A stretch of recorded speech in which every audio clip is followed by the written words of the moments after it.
السلام عليكم ورحمة الله وبركاته. صباح الخير عليكم، يا رب تكونوا كلكم في أسعد حال وأتم صحة، اللهم أمين. موضوعنا النهاردة هو العلاج التام الذي ينهي الملل في حياتك مع النرجسي. فيديو مختلف، معلومات جديدة، تابعيني للنهاية. زي ما تعودنا مع بعض، لايك وشير وسبسكرايب، ادعموني كتير على صفحتي فيسبوك هناء السيد. ويلا بينا نبدأ الفيديو. من اكتر الحاجات اللي بتسبب لك الملل في حياتك مع النرجسي هي ان كل حاجة انت اللي لازم تبدأيها، انت اللي لازم تعمليها، انت حاسة انك عايشة لوحدك، كأن بالظبط هو مش موجود. النرجسي عايزك انت اللي تبتدي الكلام، انت اللي تبتدي الحديث، انت اللي تبتدي العلاقة، انت اللي تبتدي الصرف على البيت. وهو يمكن صرف على البيت بيبصله من ناحية انه شيء ثانوي، او ان مسؤولية الصرف على البيت هي مسؤوليتك انت مش مسؤوليته هو. علاقاته النسائية اللي ما بتنتهيش برضو من ضمن الحاجات اللي بتسبب لك الملل في حياتك مع النرجسي.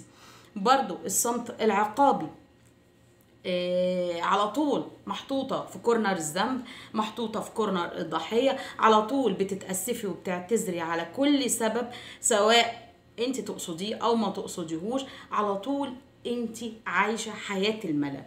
كل ده السبب فيه، السبب في ده كله ان النرجسي اللي ربى النرجسي اصلا هو النرجسي اتربى بتفكير انثوي، اتربى على عدم تحمل المسؤوليه. يعني اللي رباه مش ابوه النرجسي، تمام، ولكن اللي ربته هي امه النرجسيه. حتى لو كانت الاب مش نرجسي، فالام هي اكبر داعم للشخص النرجسي. الام النرجسيه هي اكبر داعم للشخص النرجسي، فهي ربته بتفكيرها الانثوي، باسلوبها، بثت فيه افكار ودعمتها بسلوك انثوي. فهو طلع مش متحمل مسؤوليه، منتظر دايما اللي قدامه هو اللي لازم يبدأ كل حاجة، عشان هو اكبر من كده، علشان هو انسان متكبر مش متواضع.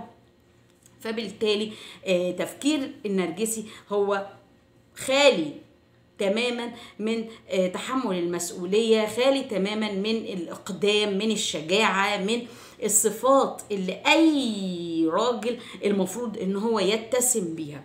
تمام. الموضوع ده بيخليكي انت طب نشوف الفقرة اللي جاية. كل ما هتوفري كل حاجة للنرجسي، على فكرة ده الحل، كل ما هتوفري كل حاجة للنرجسي كل ما هتزيدي أنوثته تجاهك. يعني كل ما هتزيدي اعتماده عليكي، اتكاليته عليكي، عدم تحمل مسؤوليته، كل ده خلاص. فكل ما هتزودي انك انت موفره له كل حاجه، لا مش هينفع. لازم تمنعي كل حاجه عن النرجسي بحيث انه يتحمل المسؤوليه، وبحيث انه يبتدي ان هو اللي يبدا كل حاجه المفروض هو اللي يبداها. خلاص تمام.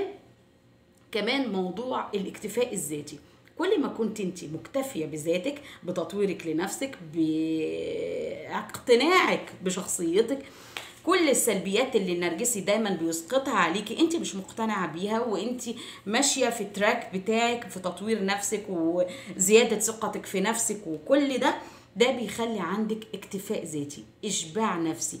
الاشباع النفسي ده هو يعني اقول لك ايه، السلاح ذو حدين. اولا بيضمن لك انت الثقه في النفس، خلاص. ثانيا بيخلي النرجسي دايما في حالة فقد، فبدل ما بيعوض الفقد ده بانتقادك وتشكيك فيكي علشان ياخد منك وقود سلبي ويتغذى عليه، وبالتالي انت بالاسلوب ده بتزودي السلوك السلبي للنرجسي تجاهك. خلاص، يعني كأنك بالظبط بتعلميه السلوك السلبي تجاهك. لا، احنا مش عايزين كده، احنا عايزين الفقد اللي النرجسي هيحس بيه هو اللي يبقى دافع ليه انه يراضي، وانه يعمل يبتدي بكل حاجة. وبالتالي انت بالطريقة دي بتعدلي سلوك النرجسي تجاهك، وبتخلي سلوك النرجسي تجاهك هو سلوك ايجابي، وبالتالي انت الكسبانة في الاخر. خلاص. بالنسبه ل لما النرجسي بينفذ لك طلباتك، طبعا انت بتقدري انك انت تتحكمي في النرجسي، وبتقدري انك انت تمشي الامور زي ما انت عايزه. تمام. في حاجه مهمه جدا لما بقول لك اقبلي النرجسي، في ناس كتير بتزعل وتقول يعني اقبل شخص زي ده، انا اقبل مضطرب زي ده. في فرق بين القبول والاستسلام. الاستسلام انك تنساقي لاي شيء سواء في خير ليكي او في شر ليكي، لكن القبول هو بيفتح باب الوعي، بيفتح باب الفهم عليكي، هو اللي بيخليكي قادرة انك انت تفهمي شخصية النرجسي، وتفهمي حقيقته، وتفهمي ضعفه، وتفهمي قد ايه هو هين على نفسه، وتفهمي قد ايه هو عامل نفسه عليكي اسد، وهو في الحقيقة مش اكتر من فار.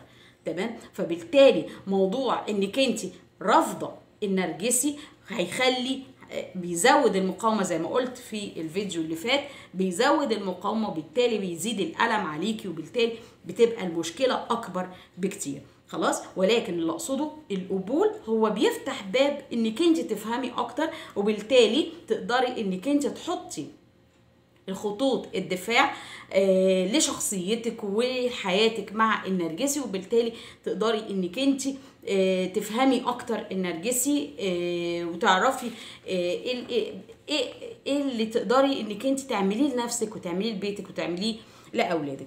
خلاص. تاني لانك طيب نشوف. طيب الفقرة، كل ما هتشتكي اكتر من النرجسي وتقولي له انت مش مكفي وانت مقصر، النرجسي سلوكه بينطبق على رد فعلك انت. فلو انت شايفاه مقصر فهو هيفضل مقصر، لو انت شايفاه مش مكفي هو هيفضل مش مكفي.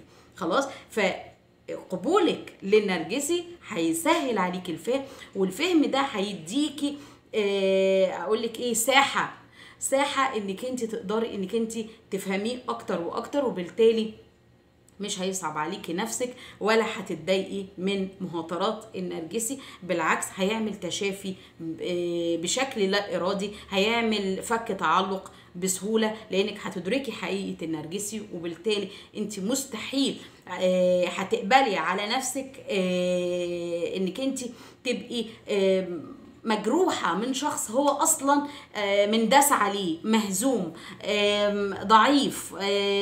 يعني يمكن انت اللي بيخلي الألم يزيد عندك انك انت متوهمة ان النرجسي جبروت عليكي. لا، النرجسي عمره ما كان جبروت أبدا، ولا عمره كان شخص قوي قصادك. انت اللي بتقويه بعدم فهمك لشخصيته، وبعدم قبولك ليه. فلو تقبلتيه هتفتحي باب الوعي عندك، وتقدري انك انت تعرفي تخططي ليه اكتر واكتر، وتعرفي ازاي انت اللي تتلاعبي عليه مش هو اللي يتلاعب عليكي. تمام. يا رب يكون الفيديو عجبكم، يا رب اكون قدرت اشرح النقاط السابق ذكرها. استودعكم الله الذي لا تضيع ودائعه، والسلام عليكم ورحمة الله وبركاته.